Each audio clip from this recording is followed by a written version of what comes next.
Assalamualaikum warahmatullahi wabarakatuh. Alhamdulillahi rabbil alamin. Wassalatu wassalamu ala ashrafil anbiya'i wal mursalin. Nabiyyina Muhammadin wa ala alihi wa ashabihi ajma'in. Amma ba'd. Akhwati fillah zanallahu wa iyyakum, alhamdulillah.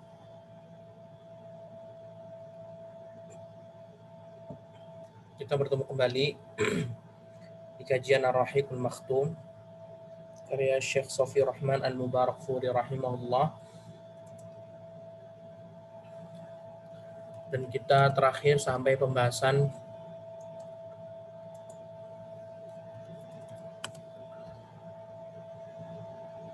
tulisan Nabi Shallallahu Alaihi Wasallam kepada Abu Sufyan, kepada Romawi,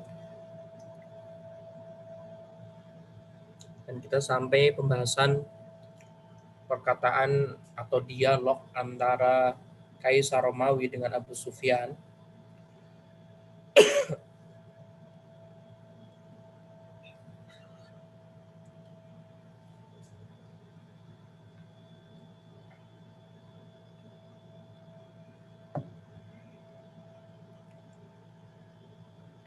Sampai perkataan, "Raja, aku tanyakan kepadamu, apakah ada seorang dari kalangan yang menyerukan kepada hal ini sebelumnya?"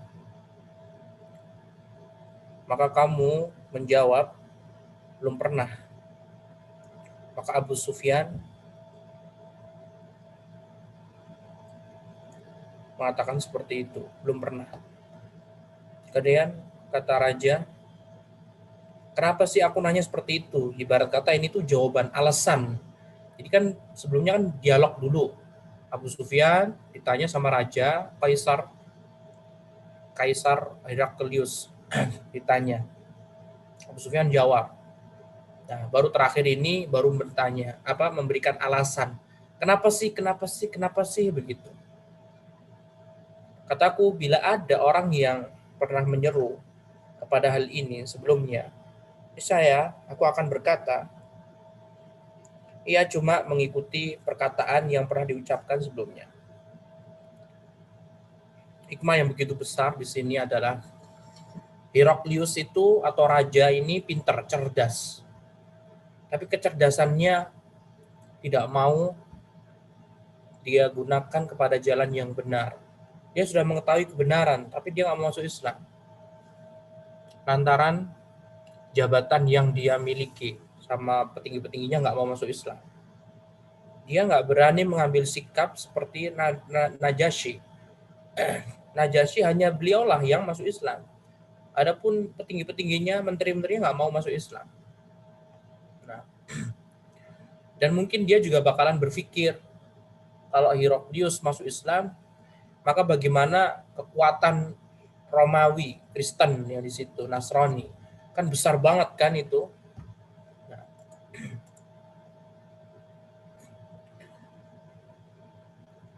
Nah, kemudian setelah itu, aku tanyakan kepada kamu, rajanya mengatakan lagi, apakah kakek-kakeknya ada yang pernah menjadi raja? Kau menjawab tidak pernah, tidak ada. Maka alasanku kenapa bertanya seperti ini, kata dia, rajanya, bila ada di antara kakek-kakek yang pernah menjadi raja, pasti aku berkata, ia hanya ingin mengembalikan kekuasaan leluhurnya. Di antara hikmah yang terbesar juga adalah kebenaran Nabi Muhammad SAW. Ya. Najasyi ini kan Heraklius ini kan cerdas. Kalau antum bisa memahami cerdasannya dia, pasti antum bisa meyakini bahwa Nabi Muhammad itu adalah Nabi yang betul-betul luar biasa. Benar datangnya dari Allah, bukan Nabi palsu. Kalau Musailamah al-Kadzab sama yang lainnya itu mereka adalah Nabi palsu. Tapi Nabi Muhammad tidak. Tidak sama sekali. Benar Rasulullah SAW datang dari Allah SWT. Kemudian,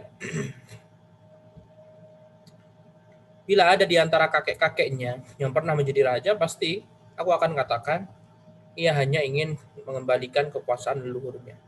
percakapan ini sangat panjang sekali. Aku tanyakan, apakah kalian pernah menuduhnya berdusta sebelum ia mengaku menjadi nabi? Kau jawab, belum pernah sama sekali dia berdusta. Aku tahu, tidaklah mungkin ia meninggalkan perkataan dusta kepada manusia, kemudian ia berani berbohong kepada Allah Subhanahu wa taala. Kayak mustahil begitu. Itu kata siapa? Si Najash Heraklius.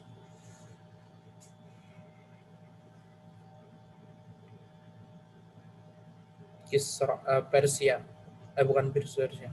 Heraklius. Nah.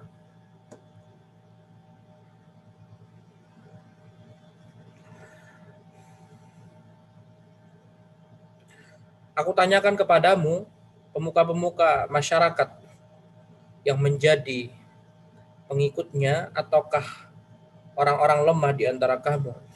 Kamu menjawab orang-orang lemah. Aku tahu memang orang-orang lemah lah pengikut para rasul. Padahal dia sendiri raja.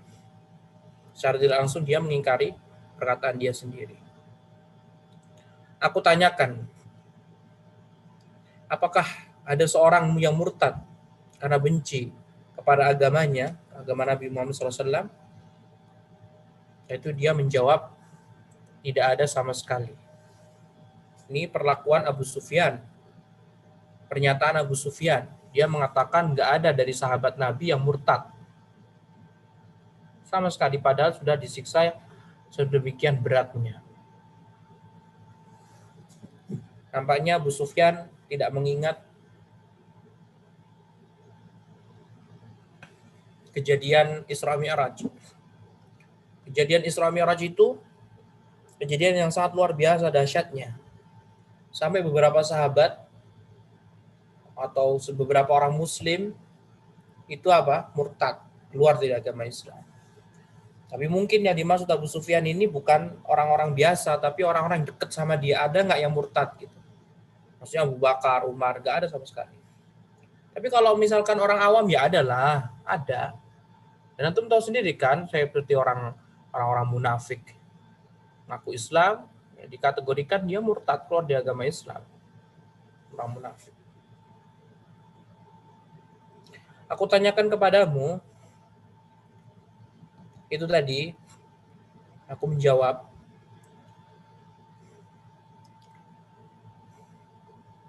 karena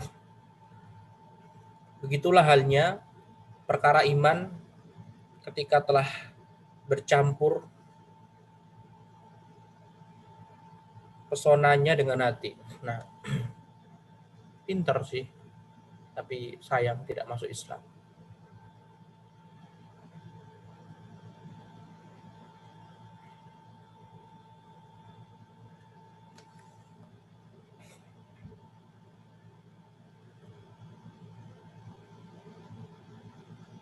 Dan perkataannya Raja tadi bilang,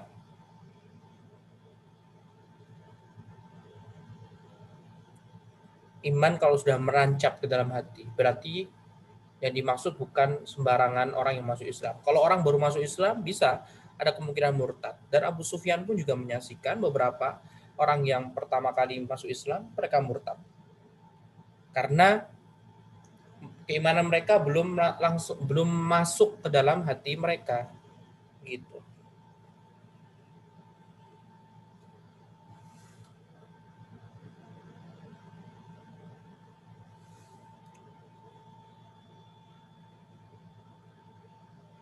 Aku tanyakan, apakah ia pernah berkhianat? Kau jawab, belum pernah. Jadi Nabi Muhammad belum pernah berkhianat. Begitulah para Rasul tidak pernah berkhianat. Aku tanyakan, apa yang ia perintahkan? Kau jawab bahwa yang memerintahkan agar menyembah Allah, tidak mempersekutukannya dengan sesuatu apapun, melarang kalian menyembah berhala, memerintahkan kalian untuk melakukan sholat, berkata benar, dan menjaga kehormatan.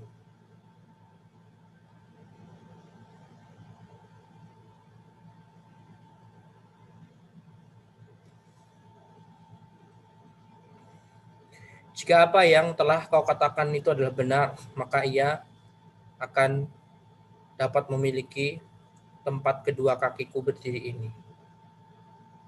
Aku tahu. Jadi dia, Raja Herakl ini yang tinggal di Palestina, dia ini betul-betul mengetahui kebenaran. Dan nampaknya dia itu membaca Injil juga. Aku tahu bahwa ia akan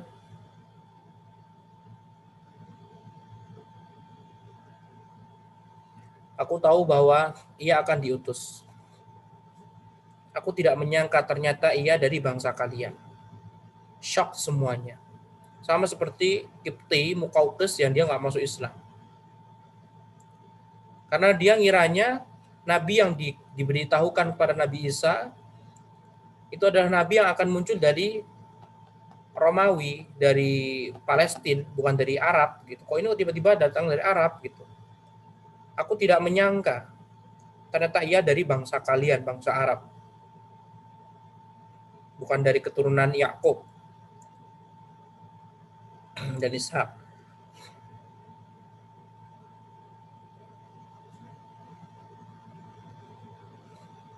Saya, jika aku dapat memastikan bahwa aku akan bertemu dengannya, niscaya aku memilih bertemu dengannya.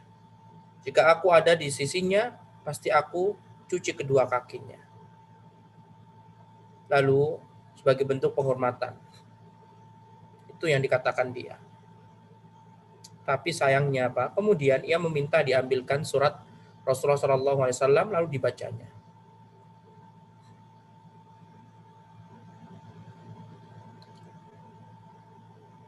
Jadi tadi ngobrol dulu, habis itu rajanya minta ambilkan surat,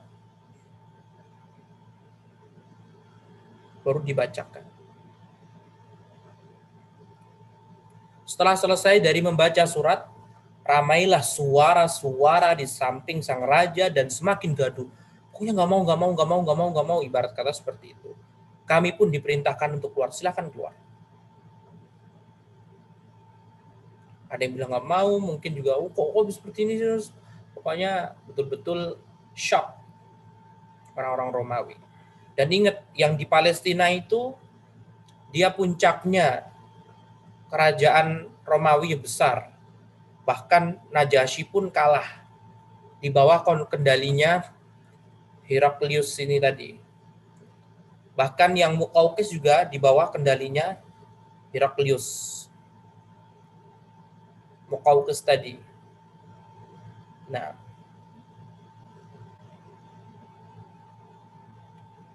Abu Sufyan ini melanjutkan hadis tadi. Hadisnya panjang sekali. Masya Allah. Abu Sufyan berkata, aku katakan kepada sahabat-sahabatku ketika kami keluar, sungguh masalah anak Abi Kabsyah, ya, Abi Kabsyah ini adalah anaknya ayah sepupuan Nabi SAW. Jadi suaminya siapa? Halimah Sa'diyah. Dia mengatakan sungguh anaknya Halimah ini ya, karena kan terkenal Abu Kabsyah Muhammad, ini semakin runyam. Sungguh ia ditakuti raja orang-orang kulit kuning. Maka aku senantiasa selalu meyakini perkara Rasulullah SAW bahwa ia akan meraih kejayaan hingga akhirnya Allah memasukkanku ke dalam agama Islam. Dia curhat sama siapa tadi? Sahabat Abdullah bin Abbas. Kan tadi Abu Sufyan tadi kan ngobrol sama Abdullah bin Abbas kan.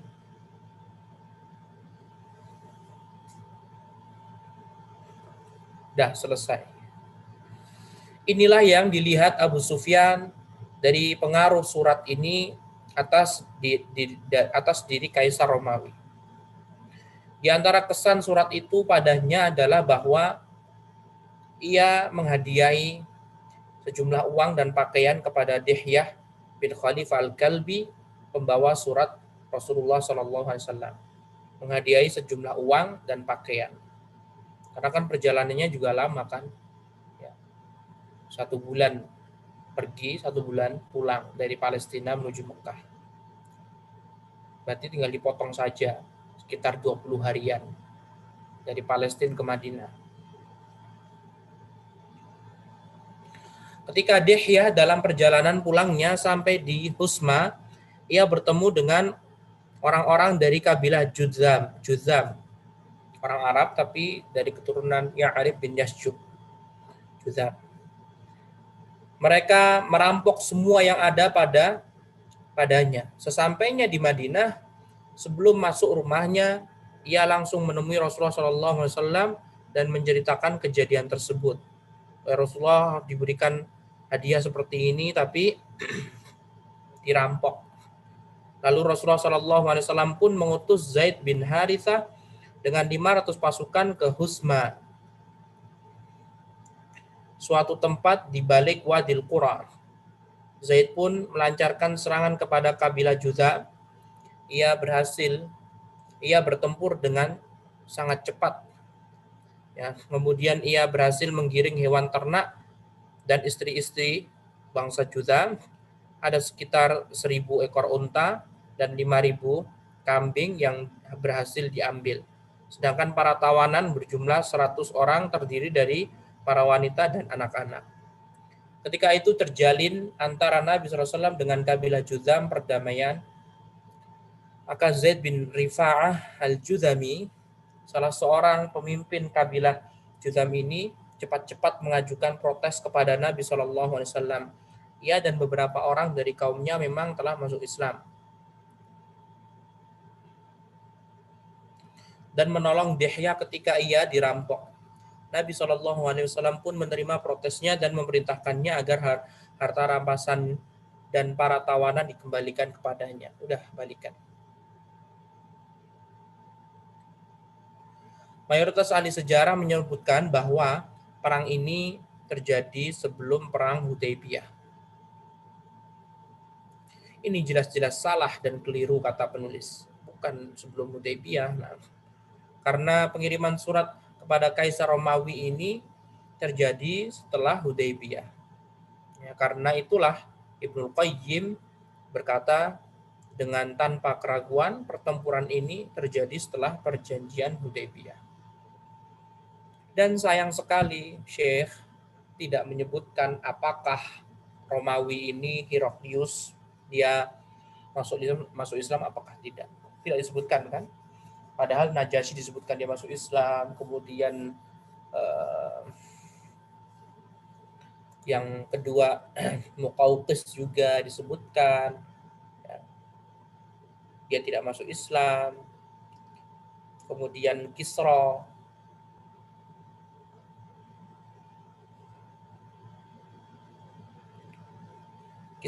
juga disebutkan tidak masuk Islam, bahkan merobek-robek.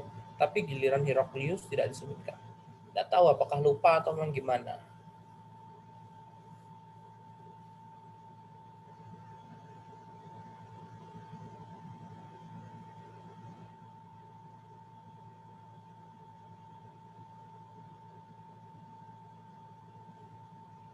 Atau mungkin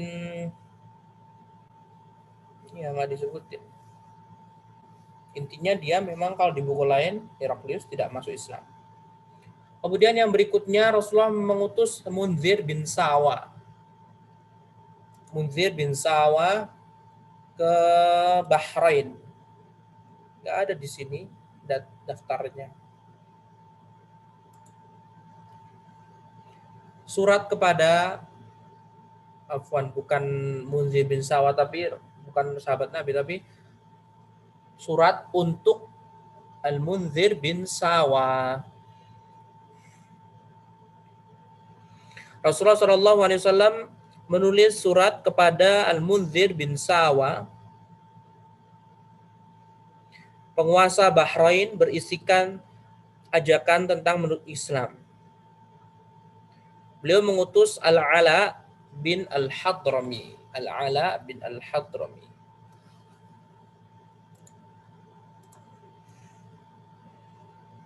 Al-Ala bin Al-Hadrami. Ini nomor 2 ya. Amr bin Umayyah Ad-Damri sudah. Ini sudah. Abdullah bin Hudzafah sudah. Dan Yamin Khalifah Al-Kalbi sudah.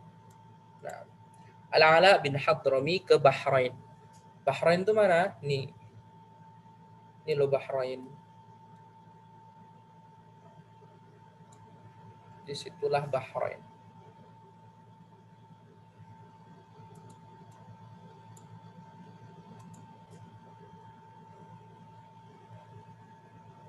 Yang Habasyah ini sudah centang nomor 1. Ini nomor 2 Bahrain. Ini 3. Damaskus sudah. Ini sudah. Nah, pokoknya ke Bahrain.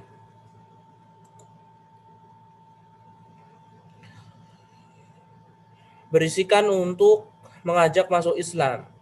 Beliau mengutus Al-Ala bin Hadrami untuk mengirimkan surat itu, bahwa Al-Mundhir menulis surat balasan kepada Rasulullah SAW. Amma ba'du. Wahai Rasulullah,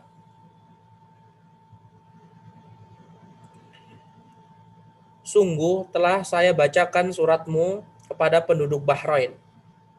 Di antara mereka ada yang senang terhadap Islam dan mengaguminya serta memeluknya. Dan di antara mereka ada pula yang membencinya. Dan di negeriku ada kaum Majusi dan Yahudi. Karena itu beritahukanlah kepadaku petunjukmu dalam hal ini. Maka Rasulullah SAW menulis surat jawaban kepadanya. Bismillahirrahmanirrahim. Dengan nama Allah yang Maha Pengasih lagi Maha Penyayang. Dari Muhammad Rasulullah kepada Al-Mundhir bin Sawa. Keselamatan bagimu. Sesungguhnya kepadamu aku memuji Allah yang tidak ada ilah kecuali Dia. Dan aku bersaksi bahwa Muhammad adalah hamba dan utusannya. Aku mengingatkan tentang Aku mengingatkanmu tentang Allah. Sesungguhnya siapa saja yang memberikan nasihat, maka ia sebenarnya menasihati dirinya sendiri. Dan siapa saja yang menaati utusan-utusanku dan mengikuti perintah mereka, maka berarti telah menaatiku. Siapa saja yang memberi nasihat kepada mereka, maka ia telah menasihatiku. Dan barang siapa, dan sungguh utusan-utusanku telah memuji kebajikanmu, dan aku telah menerima syafaatmu atas keputusanmu tentang kaummu. Biarkan kaum muslimin yang telah memeluk Islam, dan saya maafkan mereka yang berbuat dosa. Maka terimalah mereka. Sungguh selama kau masih berbuat maslahat, kami tidak akan menurunkan kamu dari jabatanmu. Dan siapa saja yang tetap pada agama Yahudi dan Majusi, maka wajib baginya membayar upeti. Dan tidak disebutkan apakah dia masuk Islam, apakah tidak. Ya kan? Nggak disebutkan apakah dia masuk Islam ataukah tidak. Kemudian setelah itu, surat yang berikutnya, surat untuk Al-Harith bin Ubay Al-Ghassani yang berada di Damaskus.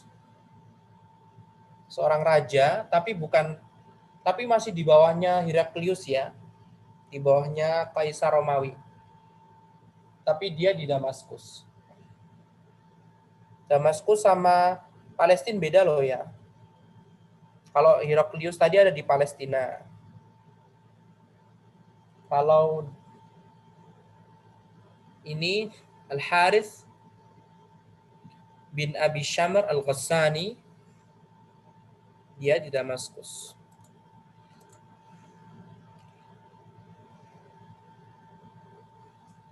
Rasulullah SAW mengutus Syuja' bin Wahab Al-Asadi. Syekh rahimahullah mengatakan surat kepada, kenapa kok nggak disebutin? Ada yang diloncatin ini. Ini 6 Yamamah.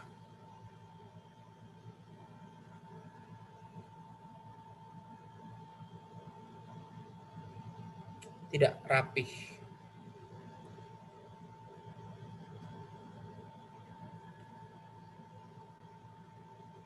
Oh, Hauzaj dulu. Taib, ala kulli hal. Hauzaj dulu ya. Surat kepada Hauzah bin Ali. Yamamah, di tempat Yamamah. Yamamah, Rasulullah mengutus Salit bin Amr al-Amiri. Salit bin Amr, saudaranya Suhail bin Amr. Masih ingat kan? Suhail bin Amr. Salit.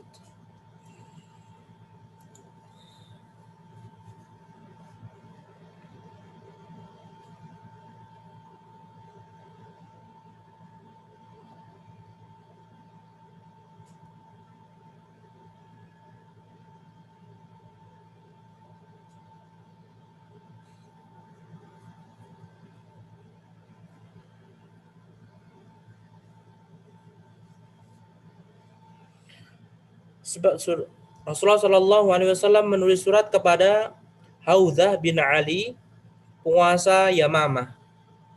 Yamamah itu di sini ya, yang nomor 7. Ini nomor 7 Yamamah. Tempatnya nanti Musailamah al-Kadzdzab. Nah.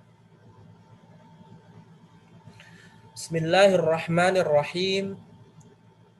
Dengan nama Allah yang Maha Pengasih lagi Maha Penyayang. Dari Muhammad utusan Allah kepada Hauzah bin Ali. Salam sejahtera bagi orang yang mengikuti petunjuk. Ketahuilah bahwa agamaku akan muncul sampai ke ujung dunia. Maka masuk Islamlah, niscaya kau akan selamat. Dan akan aku kukuhkan kepadamu apa yang ada pada kekuasaanmu. Rasulullah SAW itu meyakini bahwasanya agamanya akan mendunia begitu.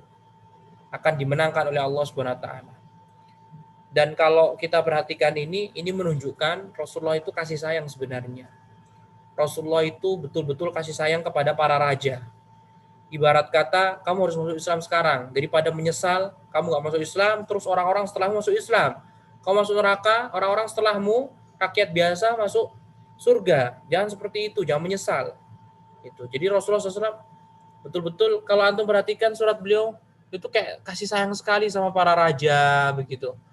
Ya, menuntut mereka untuk segera masuk Islam. Jangan sampai menyesal. Karena agama Rasulullah SAW, agama Islam, Allah akan junjung tinggi, menang begitu. Dan orang kan akan mati kan, para raja itu kan akan meninggal semuanya. Jangan sampai ketika dia meninggal terus anak cucunya masuk Islam, kan kasihan nanti. Jadi Rasulullah sangat kasih sayang, ayo masuk Islam. Beliau memilih sahabat Salit bin Amr al-Amiri untuk membawa surat ini. Ketika sampai kepada Hauzah, dengan membawa surat yang telah beliau stempel, ia pun disambut dengan hangat dan penuh penghormatan kepadanya. Lalu Hauzah membacakan surat itu kepadanya.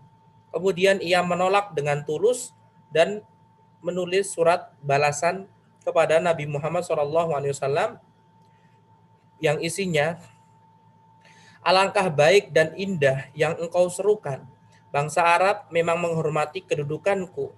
Maka jadikanlah beberapa urusan bagiku sehingga aku mengikutimu. Dia memberi Salit hadiah dan memakaikan kepadanya pakaian terbuat dari tenunan yang indah. Kenapa sih harus dihadiahi ya, ikhwah? Karena Rasulullah, ibarat kata Rasulullah ini kan berdakwah dan beliau ini kan dibawa sama duta-duta tadi loh. Jadi keberadaan duta itu ya seperti Rasulullah gitu loh. Jadi ketika mereka memuliakan duta, memberikan mahkota atau hadiah, berarti dia sama saja memberikan Rasulullah Shallallahu Alaihi Wasallam.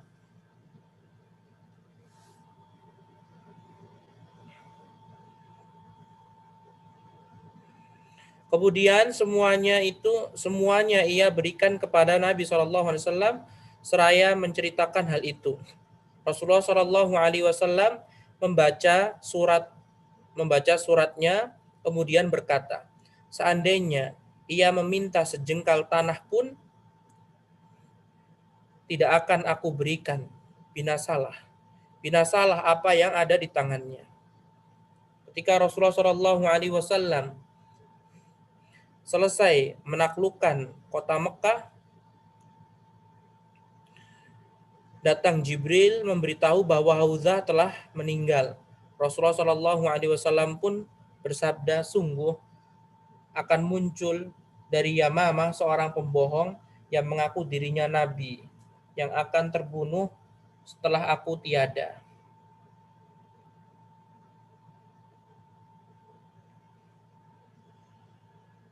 Berkatalah seseorang, wahai Rasulullah, siapakah yang akan membunuhnya? Beliau Shallallahu Alaihi Wasallam berkata, engkau dan para sahabatmu. Apa yang beliau ucapkan itu benar-benar terjadi sepeninggal Hamzah. Siapa maksudnya? Siapa lagi kalau bukan Musailamah Al-Kadzab. Musailamah Al-Kadzab itu kan udah pernah kan kisahnya di tempatnya Syekh Muhammad bin Abdul Wahab. Musailamah Al-Kadzab datang, tapi dia jadi tukang parkir, masih ingat kan? Di tukang parkir, karena dia nggak mau ngikutin, nggak masuk ke Masjid Nabawi begitu, cuma nganterin doang.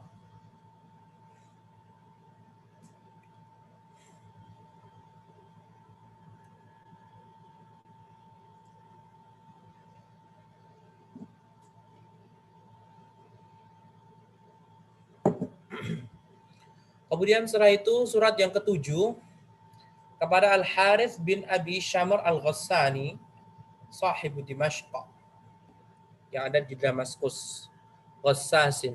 Kalau antum masih ingat, di awal-awal dulu ada nama suku Ghassasinah, ya, anaknya Arab Al-Aribah, Arab asli, ya, Arab asli dari Yaman, turunan Yaman. Namanya Ghassasinah, Ghassan. Nah, dan dia ini menjadi Nasrani. Dan dia ini tempat tinggalnya di daerahnya kekuasaan Romawi, makanya dia ya di ini. Dan nanti sahabat Zaid bin Harithah diutus Nabi SAW untuk memerangi mereka, sehingga terjadi perang Mu'tah namanya. Sebabnya apa? Karena ya rajanya ini membunuh seorang utusan Nabi SAW. Jadi kalau mereka membunuh Nabi utusan, berarti mereka sama saja membunuh Nabi SAW dan menghinakan beliau SAW. Makanya Rasulullah mengutus sahabat Zaid bin Harithah, dan beliau pun meninggal dunia di sana, Zaid bin Harithah, pada tahun ke-8 Hijriah. Ini masih tahun ke-7. Tapi ikhwah, semua surat-surat ini bukan berarti tahun ke-7 semuanya, ya. Enggak semuanya tahun ke-7. Ada yang tahun 7, ada yang tahun 8 gitu. Kan enggak full kan. Tapi intinya Rasulullah SAW sudah memberikan surat-surat ini. Jadi penulis ini hanya menyebutkan secara urut saja, tapi enggak menyebutkan ini terjadi kapan, ini terjadi kapan. Nah, intinya surat-surat Nabi itu awal tahun 7, awal tahun 8, kemudian tahun 9 itu banyak orang masuk Islam. Rasulullah SAW menulis surat kepada Al-Harith bin Abi Syamr Al-Ghassani, pemimpin Damaskus, rajanya orang-orang sana. Nah, Bismillahirrahmanirrahim. Dari Muhammad Rasulullah untuk Harith bin Abi Syamr. Salam sejahtera bagi orang yang mengikuti petunjuk, berimanlah kepadanya serta mempercayainya. Sesungguhnya aku menyerumu untuk beriman kepada Allah yang Maha Esa, tiada sekutu baginya, maka kekuasaanmu akan tetap bagimu. Jadi kalau kamu masuk Islam, Kami biarkan kekuasaanmu. Kalau kamu nggak mau masuk Islam, kami akan memeranginya. Rasulullah Shallallahu Alaihi Wasallam ya memilih Syuja' bin Wahab dari Bani Asad bin Khuzaimah afwan. Bani Asad bin Khuzaimah untuk membawa surat ini. Setelah surat itu disampaikan, Al-Harits pun berkata, siapa yang akan mencopot kekuasaanku dariku, maka aku akan menghadapinya. Dan ia tidak memeluk Islam. Sehingga ia meminta izin Heraklius untuk berperang melawan Nabi SAW. Namun Heraklius mencegahnya. Karena Heraklius itu kan petinggi paling besar gitu ya. Mencegahnya hingga akhirnya dia pun menghadiahkan kepada Syuja' bin Wahab pakaian dan uang, lalu menolak secara halus.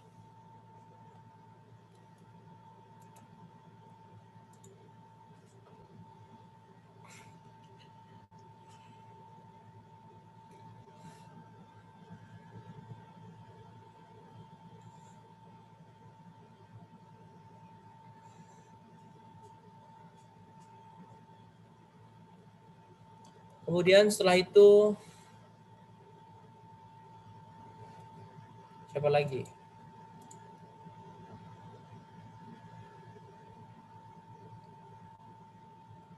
Nomor 8, surat untuk raja yang ada di Oman.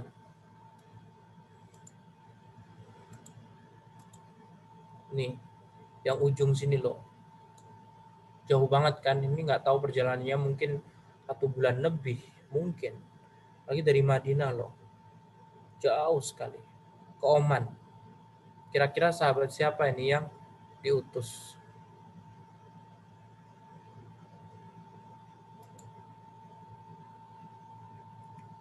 Rasulullah SAW menulis surat kepada Raja Oman. Namanya Jaifar dan saudaranya Abd. Keduanya adalah dari kabilah Al-Julandi. Berikut teksnya. Bismillahirrahmanirrahim.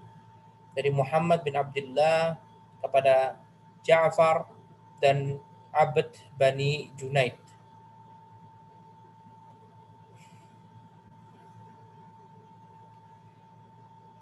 Salam sejahtera bagi orang yang mengikuti petunjuk, amma ba'du.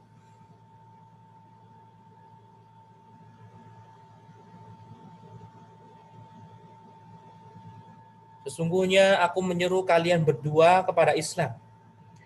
Masuk Islamlah, kalian akan selamat.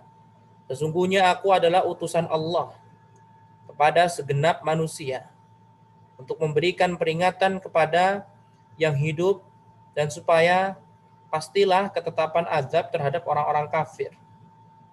Jika kalian mengikrarkan keislaman, maka aku akan mengangkat kalian sebagai penguasa. Tapi jika kalian menolak untuk mengikrarkan keislaman, sungguh kerajaan kalian akan lenyap oleh pasukan berkuda yang datang ke kerajaan kalian berdua. Dan akan berjaya kenabianku di kerajaan kalian berdua. Dan sekarang kerajaan Oman atau daerah Oman masuk Islam kan orang-orangnya.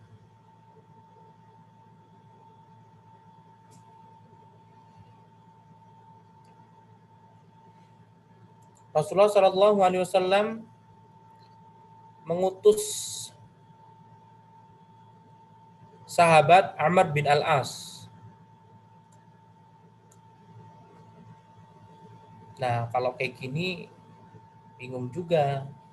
Amr bin Al-As padahal ya kalau kita ngikutin pendapatnya Syekh Sofi Rahman, ya benar.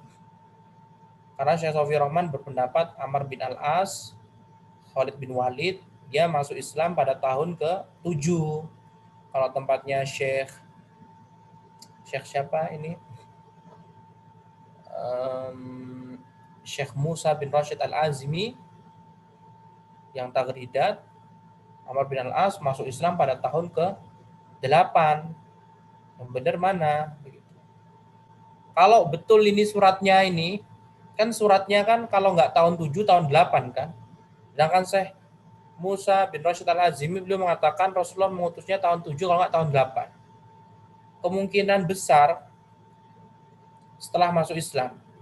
Apakah betul demikian? Jadi kalau kita nih, kalau misalkan kita ngambil pendapatnya Syekh Musa bin Rashid Al-Azimi di buku Taghridat Sirah Nabi, Amr bin Al-As ini dia masuk Islam di tahun ke-8, ya kan? Setelah itu di tahun ke-8 bulan apa? Nih, kita lihat. Bulan Safar. Sedangkan Amr bin Al-As diutus ke perang Zatus Salasil di tahun ini juga pada Jumadil Akhirah. Mungkin nggak kira-kira? Jadi Safar, Rabiul Awal, Rabiul Tsani, Jumadil Ula, Jumadil Tsani ya. Jarak 5 bulan. Mungkin nggak seperti itu. Jadi Amr bin Al-As diutus sampai jauh sana, yang kira-kira perjalanannya itu antum bisa bayangin ini.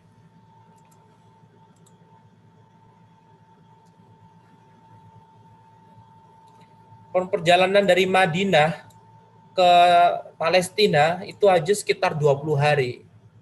20 hari ini 20 hari sampai sini. 20 hari. Itu baru pergi, itu hampir 2 bulan kan berarti.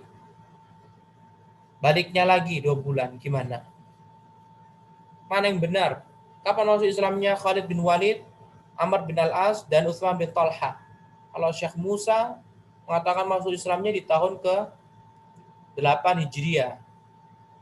Kalau Syekh Sofi Rahman masuk Islamnya Khalid bin Walid, Amr bin Al-As, itu di tahun ke-8, ke-7. Nah,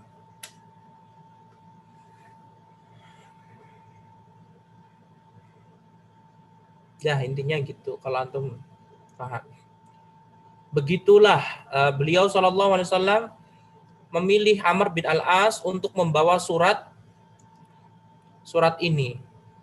Kemana? Ke Oman. Dari Madinah ke Oman, jauhnya luar biasa.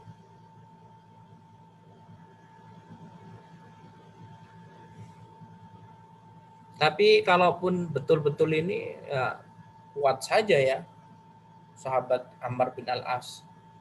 Kan dia masih muda.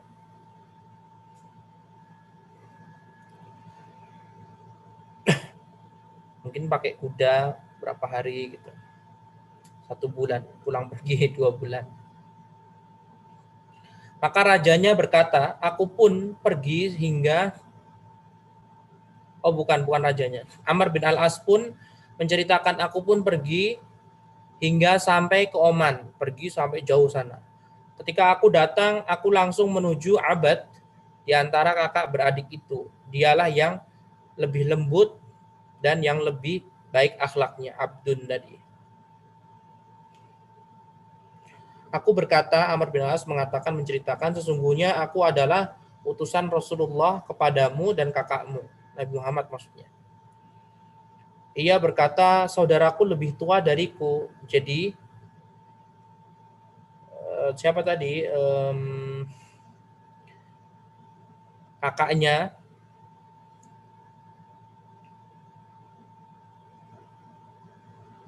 Dia lebih tua. Adapun Abad dia lebih muda. Saudaraku lebih tua dariku dan lebih utama dalam kerajaan, dan aku akan membawamu kepadanya sehingga ia membaca suratmu. Kemudian ia bertanya, apa yang engkau serukan? Amr bin Al-As pun menjawab, aku mengajakmu untuk beribadah kepada Allah semata, tidak ada sekutu baginya, meninggalkan apa-apa yang disembah selain dia, dan bersaksi bahwa Muhammad adalah hamba dan Rasulnya. Dia berkata, hai Amr, sesungguhnya kamu adalah anak dari pemuka bangsamu. Maka apa yang dilakukan oleh ayahmu Al-As bin Wa'il As-Sahmi, kalau antum masih ingat? Ya, karena ayahmu adalah pandangan kami adalah sebagai panutan.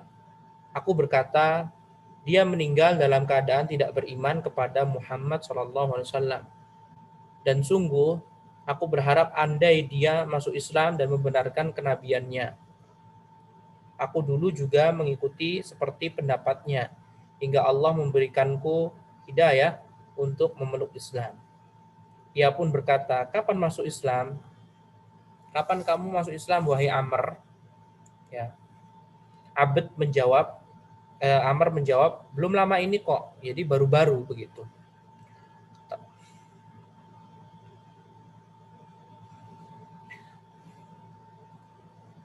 Ia bertanya kepadaku, di manakah kamu masuk Islam?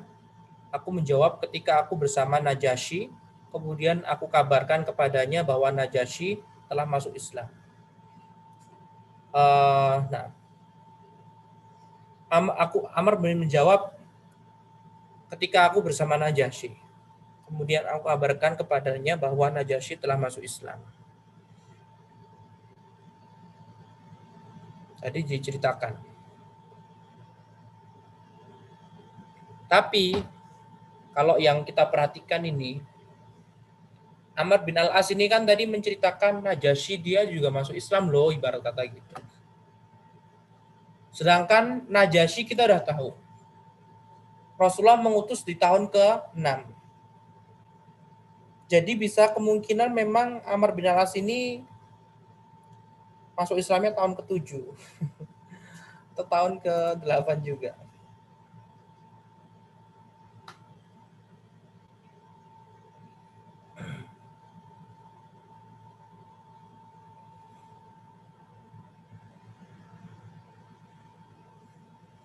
Najasyi masuk Islam begitu. Yang menceritakan wa akhbartuhu annan Najasyiyya qad aslama. Amr bin Al-As memberitahu kepada Abd tadi bahwasannya Raja Najasyi masuk Islam loh gitu. Ia bertanya, lalu apa yang dilakukan rakyatnya terhadap kerajaan Najasyi? Aku menjawab, mereka mengukuhkannya dan mengikutinya. Ia berkata, dan apa para uskup dan pendeta juga mengikutinya? Aku menjawab, ya.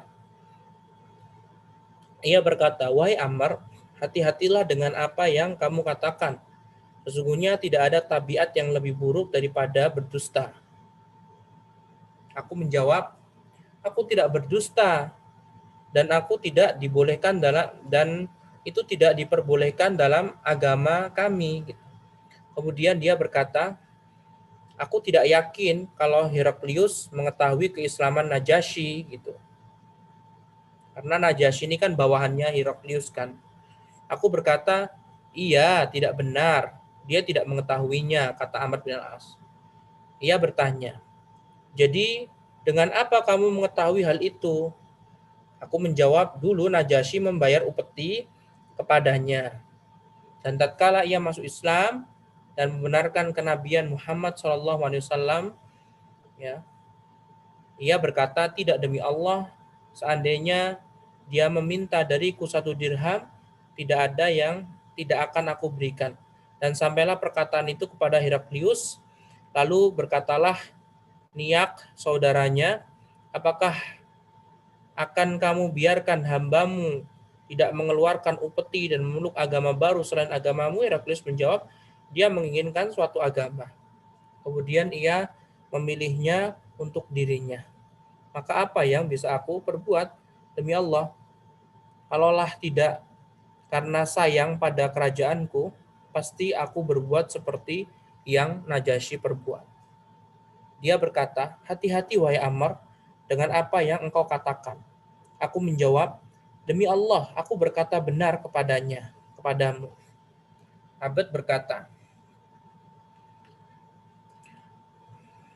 beritahukan kepadaku apa yang ia perintahkan dan apa yang ia larang. Maksudnya beritahukan, Nabi Muhammad ini melarang apa sih gitu.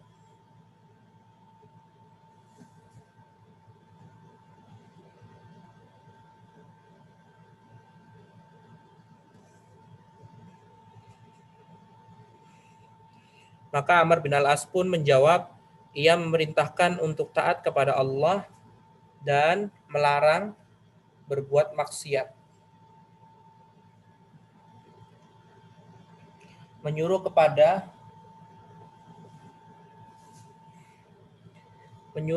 kebaikan dan menyambung tali persaudaraan. Melarang perbuatan zalim, permusuhan, zina, minuman keras, menyembah batu, patung, dan salib. Ia berkata, alangkah bagusnya apa yang ia serukan itu. Jika kakakku setuju, maka sungguh akan kami tempuh perjalanan sehingga kami beriman kepada Muhammad dan membenarkan kenabiannya. Akan tetapi kakakku memilih memudaratkan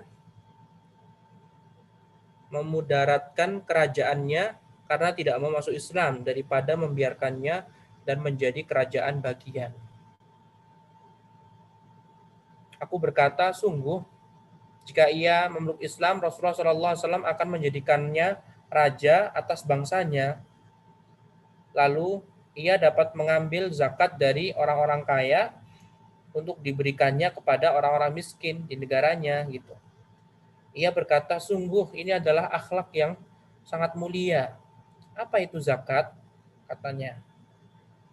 Maka Amr bin Al-As pun memberitahukan kepadanya tentang harta yang diwajibkan zakat di dalamnya oleh Rasulullah SAW hingga aku sebutkan semua sampai kepada onta.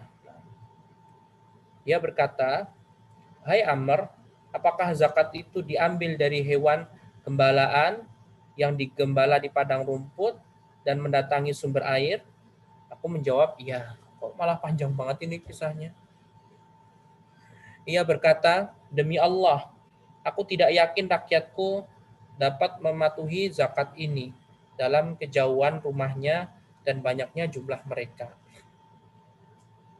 Amr bin Al-As berkata, kemudian aku tinggal di sana selama beberapa hari.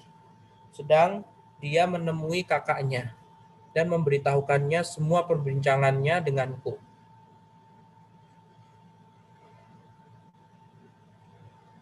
Kemudian pada suatu hari dia memanggilku, maka aku masuk menghadapnya, lalu pembantu-pembantunya mencekal lenganku. Ia berkata, biarkanlah ya.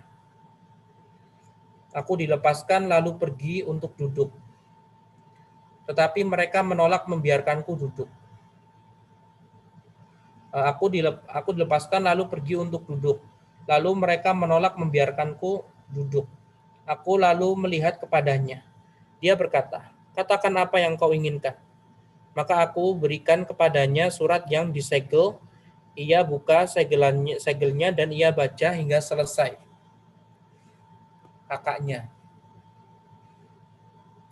Kakaknya tadi namanya Jifir.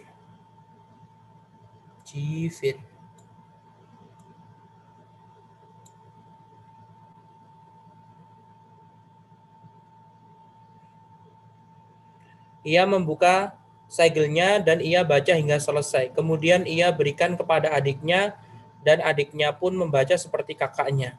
Tapi aku lihat ia lebih lembut dari kakaknya. Ia berkata, coba katakan kepadaku apa yang dilakukan oleh kaum Quraisy. Aku menjawab, mereka mengikutinya baik karena suka kepada agamanya atau dipaksa dengan pedang. Ia berkata, siapakah yang bersamanya? Amr bin Al-As menjawab, masyarakat yang telah menyukai Islam dan lebih memilihnya daripada yang lain. Mereka mengetahui dengan akal pikiran mereka serta hidayah Allah kepada mereka bahwa dulu mereka berada dalam kesesatan. Aku tidak mengetahui seorang pun yang belum mengikutinya selain dirimu dalam perjalanan ini. Jika kamu hari ini tidak memeluk Islam dan mengikutinya, pasukan berkuda akan menyerbumu dan menghabisi kekuasaanmu tanpa sisa. Maka masuk Islamlah, niscaya kamu akan selamat. Ia akan mengukuhkanmu atas bangsamu dan tidak akan masuk ke dalam negerimu pasukan-pasukannya. Ia berkata, aku tidak bisa memberi keputusan hari ini, kembalilah esok hari. Kembalilah esok hari. Ia berkata, lalu aku, Amr bin Al-As, kembali pada adiknya. Ia berkata kepadaku, hai Amr, sungguh aku mengharapkan ia masuk Islam kalau saja ia tidak menyayangkan kerajaannya. Keesokan harinya, aku mendatanginya. Ya, akan tetapi dia tidak mengizinkanku. Aku pun mendatangi adiknya dan kuberitahu bahwa aku tidak bisa menemuinya. Maka ia membawaku menemuinya, lalu aku berkata, sungguh, aku telah memikirkan apa yang engkau serukan itu. Tiba-tiba aku dapati diriku merupakan orang Arab yang terlemah bila aku bersedia mengangkat seorang sebagai raja atas kekuasaanku. Jadi kalau ada raja atasnya lagi dia nggak mampu, nggak sanggup gitu. Takut diatur gitu. Padahal pasukannya tidak akan bisa sampai ke sini. Jadi pasukannya nggak bisa sampai sini kan jauh sekali, ibarat kata 2 bulan baru sampai gitu. Dan seandainya bisa sampai, pasti pasukan itu akan menemui suatu pertempuran yang luar biasa. Amr bin Al-As berkata, kalau begitu besok aku akan pulang. Ketika ia merasa yakin dengan kepergianku, adiknya bicara empat mata dengannya. Berkata adiknya, aku tidak akan bisa mengalahkannya. Berkata adiknya, aku tidak bisa mengalahkannya kalau setiap orang yang diutus kepadanya memenuhi ajakannya. Pada esok harinya, ia memintaku menghadap kepadanya. Lalu akhirnya ia dan saudaranya mau memeluk Islam dan membenarkan Nabi SAW. Kemudian mereka berdua menyerahkan kepadaku dalam pengurusan zakat dan putusan hukum atas perselisihan di antara mereka. Mereka berdua menjadi pendukungku dalam menghadapi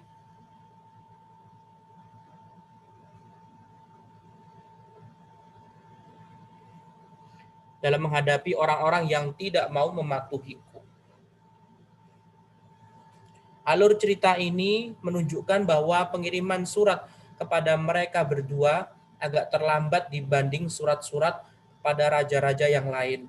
Dan sepertinya pengiriman surat ini terjadi setelah penaklukan Mekah. Berarti tahun 9. Dengan surat-surat ini Nabi SAW telah menyampaikan dakwahnya kepada banyak raja-raja yang ada di muka bumi. Di antara mereka ada yang beriman dan ada pula yang menolak. Tetapi walau bagaimana, hal itu telah menyibukkan pikiran orang-orang kafir, di mana ia telah populer di kalangan mereka, baik nama maupun agamanya. Nah, selesai.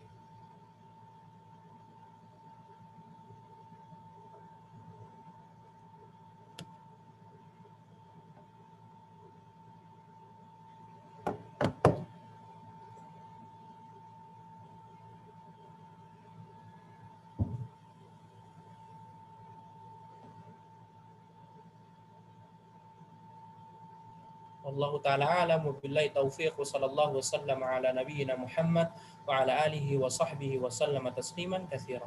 Assalamualaikum warahmatullahi wabarakatuh.